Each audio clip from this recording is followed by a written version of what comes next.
Hey guys, it's ChairShot with the Wrestling Swarm, and we are here today for the 10 questions with Sonny that you guys have sent in. Hello. Sonny, how are you? Good, how are you? Not too bad at all. What we're going to do is people send in some messages on the Swarm, their questions to you, and it's free reign. You can say what you want. It's a shoot. It's whatever you want to do.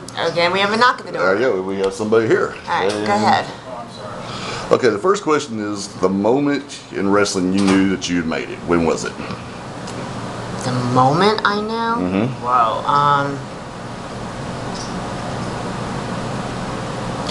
it had to have been when they told me I was the most downloaded celebrity on America Online, 1996. I mean, I knew I was pretty big before that, and I was getting there, but I didn't have a grasp on really what was going on. But when they said that my picture was the first picture to ever hit 1 million downloads in America Online, I beat Terry Hatcher, I beat Cindy Margolis, and Pam Anderson, that's when I was like, whoa, this actually got huge, right. You know. So that was the one moment that I really realized, wow, I made it. Sure, it's a big thing. But of course, we all know you've worked just about every major company: ECW, WCW, WWE, even the independent Smoky Mountain stuff, right? Well, Smoky wasn't an independent; that was still a territory. Well, it was sure, the last great territory. right. Every independent in the world, yeah. What would you say your favorite company to work for was? WWF, WWE, absolutely. I had the most opportunities there, made the best money there, had the best people to work around, and believe it or not, I love Vince. He's the best boss I ever had. Right. If I had to compare every boss I've ever worked for, Vince is the guy. Right. A lot of people have bad things to say about him, but see, the thing with Vince, he's all business, and if you make him money, he treats you like gold. So if you're making him money and you're valuable to that company, he takes care of you like no other. Like when I was there, he took such good, I was his golden girl. He took such good care of me. He put me on a different contract than the wrestlers, where I had an expense account. I had everything paid for on the road: my hotels, my food, my gas, my tolls, my clothes, you name it. Anything I bought on the road, I just submitted my receipts and got it back. A couple of them, and the boys only get flights. Sure. Plus, I had first class air. I had, the best of everything. Like it was the best hotels, the best rental cars, the best everything was paid for. Sure. So as soon as the boys started realizing, wait a minute, she does the same job we do, but she has an expense account. So everybody started riding with me because they realized if they get in my car, not only do they have a free car, free gas, free tolls, but if they have meals with me, I just charge it and put in the receipt. So a lot of the boys, like Steve Austin, was getting taken care of. He was just the ringmaster then, and I was taking care of Steve Austin on the road pretty much. Okay, we talked about ECW just for a brief second. I'm sure you've been asked this a million times. What was the drug scene like in ECW? It varied in the locker room. Everybody there basically drank. That's one thing. That was a common thing. There was always, cases of beer in the locker room. Most guys didn't partake in any of the alcohol until after the match, which was good. A few, of course, you could tell they were visibly intoxicated. There was your group that were pretty much pillheads. That was like me, Bam Bam, Chris, Shane, Sabu, Raven. Well, Raven has already bragged that he's tried every drug in the world, so I don't even want to go there. He's just a garbage can. Right. But and then there was another group that were more into hard stuff. Like, say, I've never done a recreational drug in my life. I've never smoked pot. I've never done coke. I've never even seen heroin. But there was a group that would dabble in all of those things, and I kind of stayed away from them. But we were all a family. It's like, everybody had each other's backs, and if somebody was a little bit out of it, we all kind of got behind him and made sure he did what he had to do. But it wasn't as rampant as people think. It's not like we got back there and it was boom, party. Everybody would do whatever they had to do. If they had to do it before their match or after their match, or if somebody's got to take a Vicodin after the match, they do, or Soma after the match, they do. If somebody needs to do something to get up for the match, they do. But it wasn't like, let's go back there and just get fucked up. Right. Not at all. Would you say the ECW, as far as the drug scene, was worse than the other two companies, WWE and WCW? I wouldn't say worse. Okay. I would say just more open. Right. Because, like I said, we were a family, so nobody really hid anything from each other. Secrets. Everybody knew that nobody was going to go and say, "Oh, so and so is doing so and so." Right. But WWF and WCW, they had just as many, addictions and things like that. But it was more hush hush. People was more open with it. Sure. But if you knew where to look, you saw it. Right. It's everywhere. Now the next one, of course, we all know the infamous affair with HBK. It's documented. You've been well open, right? The question is, who initiated it, you or Sean? Sean. Yeah, absolutely. This is in my book. I really shouldn't say much about it, but we were at a show, and because he was always flirting, and I was like reliving my childhood crush. When I was 13, he was like my crush. He was 21, I was 13, and we were at a Monday Night Raw, and I'm looking out of the curtain watching, and he's standing behind me looking right over my head watching, and all of a sudden I feel him push up at me. He goes, "You feel that?" And he was hard, and I was like, yeah. I'm like, where is this going? And then it just progressed after that, and one thing led to another, and there was the hookup, and it just started as a locker room hookup, and then we were actually kind of dating. We went to Jamaica. He just brought me to Jamaica for a week. He got the honeymoon suite. I mean, right. But yeah, that was all Sean. Rumor has it that Vince would even let you guys hook up in his office. Is that true or false? True. That is true. Right on. The only people who knew were the Clique and Vince. We right. tried to keep it from Vince, but Vince knows everything. Sure. I knew he knew everything. And then when Sean and I were online at catering, and Vince walked up behind us online at catering, he goes, "So how are we doing?" Like that, like insinuating we. Right. And we were like, "Good, Vince. We're actually doing really good," because we were really good at that time. He was like, good to hear. He was very. He didn't want anybody. Like, it's different now. Like, everybody dates everybody there now. Mm-hmm. Back then, he didn't want anybody in the company dating, unless you came in as a couple. That's a different thing. Sure. But as long as his top guy and his top girl were okay and everything was happy and everything was good and there was no stress or anything like that, then he was fine with it. Right. But yeah, Sean and I were like. We were like rabbits. Like, we'd be at a TV taping, all day long. We'd like screw 4 times in, during the day in the locker rooms, and then at the hotel at night. It was just like we were insatiable.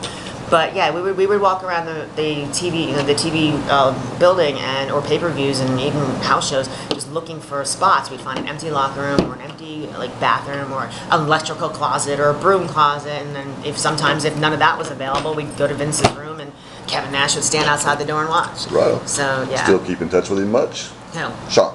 No. I talk to him when I see him, but I'm not going to put his family in any kind of. I didn't mean that. I just meant conversations. Oh yeah, like when we see each other, but I don't call him at home or anything like that. That would be disrespectful to his wife. Definitely. Okay, now this next one could be a very interesting question. The first is kind of a 2-part. Thoughts on Sable? I have no thoughts on Sable. See, everybody always thought that I had a personal jealousy of her, but like a professional jealousy, like I was, jealous of her spot or anything like that. Absolutely not. The reason I don't like her, and I really still don't. I mean, I don't even think about her anymore. But the reason I didn't like her was we were in the locker room one day, me, Terry, and Sable, and Rena used to bring her daughter on the road. She was about 8 at the time, but I knew Mark Mara wasn't her father. So I said to her one day in front of Terry, I said, "So, where's her dad?" I know Mark's not her dad. He goes, "Oh, he died when she was an infant in a car accident." I was like, "Oh my God, that's so sorry," because they were married too. I said, "I'm so sorry to hear that." She goes, "No," and I quote, "It was the best thing that ever happened to me, because if he never would have died, I never would have met Mark." And Terry and I looked at each other like, what did she just say? Wow. She's happy that her husband and her baby daddy died in a car accident to give her a chance to meet Mark and have a better life.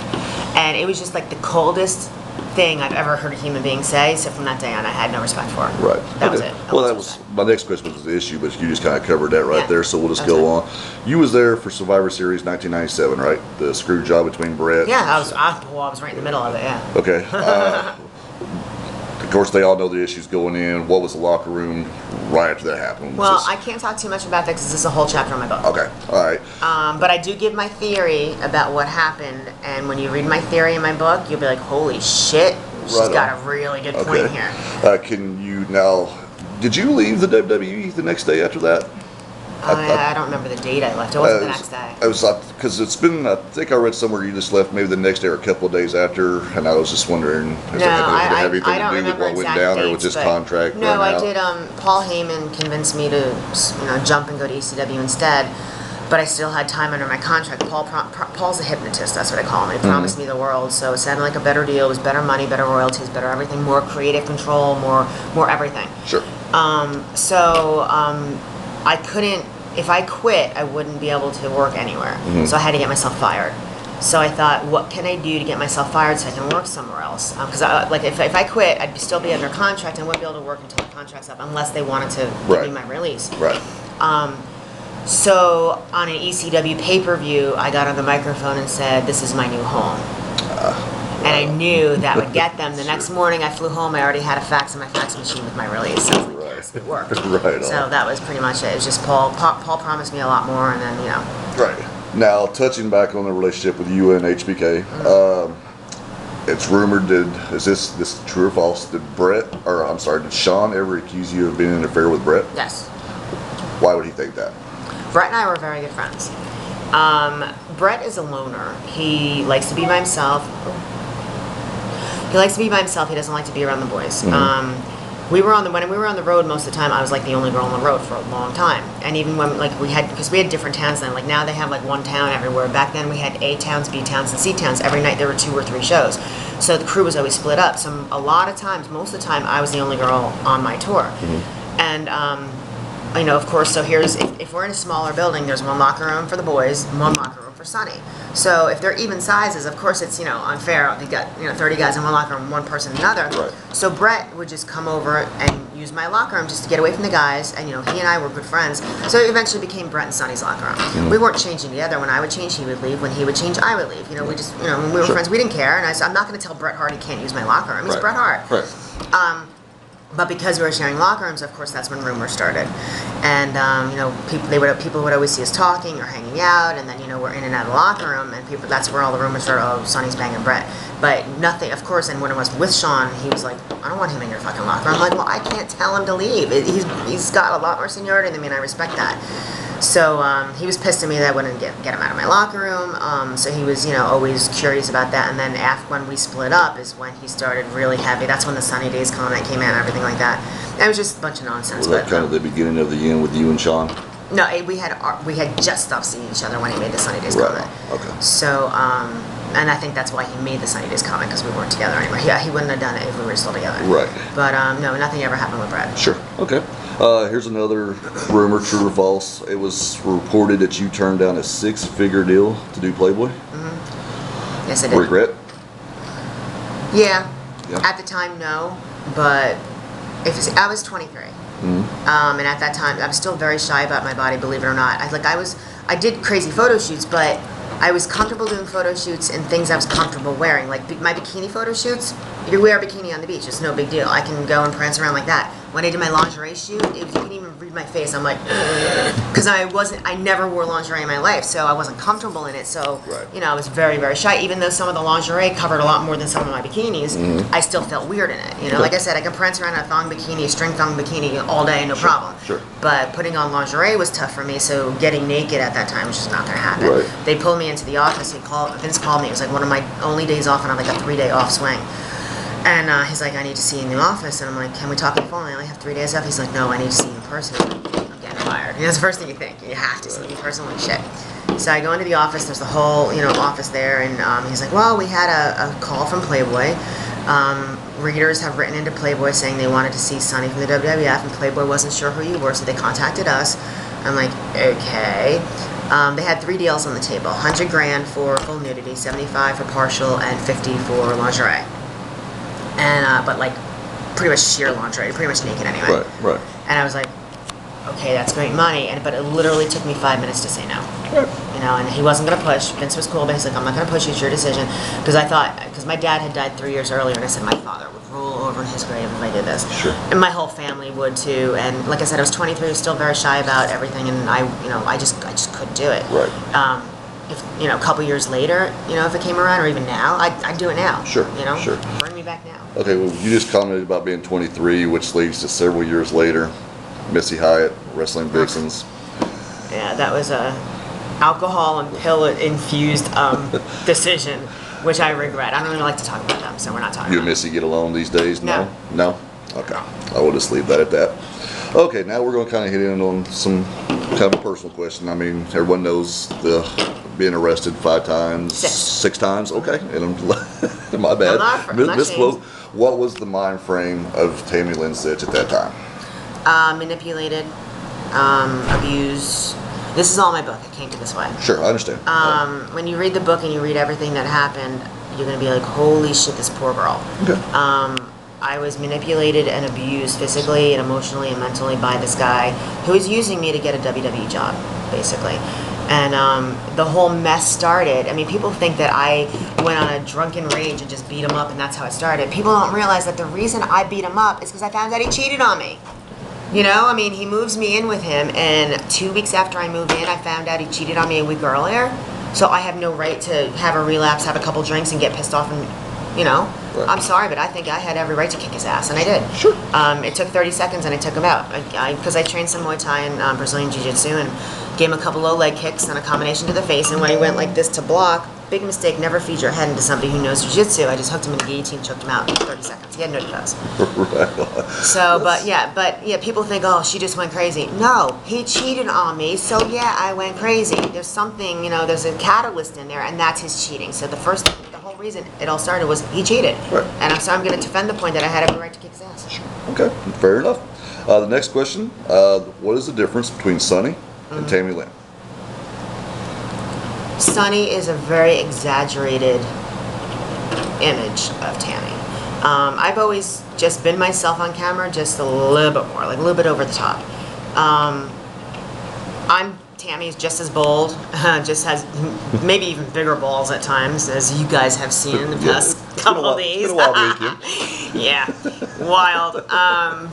No, just when I go out there, it's just me, but exaggerated. You know, I'm not as snotty and bitchy as you see on camera. Well, I can get that way sometimes, but no, it's just like I said, it's an extension of my own personality, just to the nth degree. You know. Right. Okay. Your thoughts on today's women product? You know what? I don't even watch today's product. I don't watch any of it. When they call me to go back for an appearance, whether it be a WrestleMania or a Hall of Fame or a signing or a Madison Square Garden, anything, I'll watch like 3 weeks of the show ahead of time just so I know who's there. Not so I walk in the locker room and not know anybody. You know, I'll watch and try to learn some names and just know who's there and who's not, and so I don't feel like an ass. But that's really it. I really don't watch the product. Is there anybody on the indies that you think could be in the WWE one day in the women? Women? Uh-huh. That you've seen traveling around, just nobody comes to mind? I really don't know. Okay, that's fair. There have been a lot of girls on shows with me, and they either have one quality and lack another. They either have talent and not the looks, or they have the looks and not the talent. Of course, you can change both of those, but it's kind of hard to fine-tune both to the point where, you know. You mentioned a couple times in this interview about your book coming up. This is going to be one of our final questions. You want to tell the fans about what's going on with that? Yeah, right now it's in the editing stage. There are the prologue and 8 chapters are proofread and edited and ready to go. There's 41 chapters altogether, so we still have a lot more to edit. But our deadline, believe it or not, is in a week for editing, and my editor said he was going to get it all done, so we'll see what happens.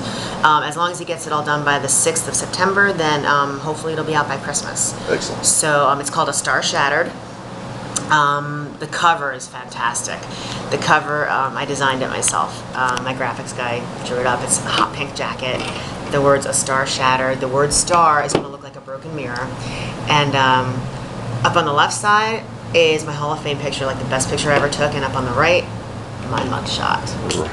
Right. Might as well capitalize on it. Well, that'll be interesting to read when that comes out. It's really good. There's 5 people who've read it cover to cover so far, and they all said the same thing. They said, my way of writing is like how Mick Foley writes. Right. Said we tell stories the same way. And I've never even read Mick's books, so I don't even know how he writes. It's great. But for a couple people, 2 people told me that this is how Mick writes his books. I was like, wow, that's pretty damn good. He was on the bestsellers list. Yeah. Like I'm a science and math major. I was pre-med and everything, so I have a brain functioning that way. But as far as writing goes, I can write. I always knew I could write, but the way I write is I'm telling a story. I'm not writing in full sentences, complete paragraphs, and making it all grammatically correct that way. I'm writing as if I was just telling it to you, and that's kind of like they said that way of writing. It's basically like the reader's going to feel like they're right in the room with me, and I'm just reading it to them. Sure. It's very compelling. My literary agent said that every time I sent him a chapter, as soon as he got that email, he opened it up and read it, because at the end of that chapter, he's like, I gotta see what happens next. He said it's not one of those where you read a chapter, you can put it down for a day, read a chapter, put it down. He's like, as soon as he got done with the chapter, he's like, and then what? It's very compelling. And I started writing it like 2 years ago and never really got anything done. Thank God I waited till now, and I'm actually really grateful everything has happened in the past year that it's had, because it gave me so much more to write about. I mean, at first it was just going to be a story about my career. Now it became a story about my career and domestic violence and abuse and jail and incarceration and cancer and surgery and depression and heartache and so much more. Right. So not only will it appeal to wrestling fans because of my whole career, but just anybody off the street can pick it up and be like, wow, this girl has been through hell and back. Sure. You know, but I'm back. Okay, well that's great. Well, I'm a Sagittarius. We bounce back from anything. Right. Read up on Sagittarius. It always tells you that the most positive person, and no matter how bad something gets, they always bounce back. Cool. That's me. Right on. And Well, if I was a cat, I still have 3 lives left. Let's just say. well, you still got some time there, right? I know you have a plane to catch, and we want to thank you for doing the interview. Sure. People who brought in the questions, we want to thank them as well. Folks, this is Sonny.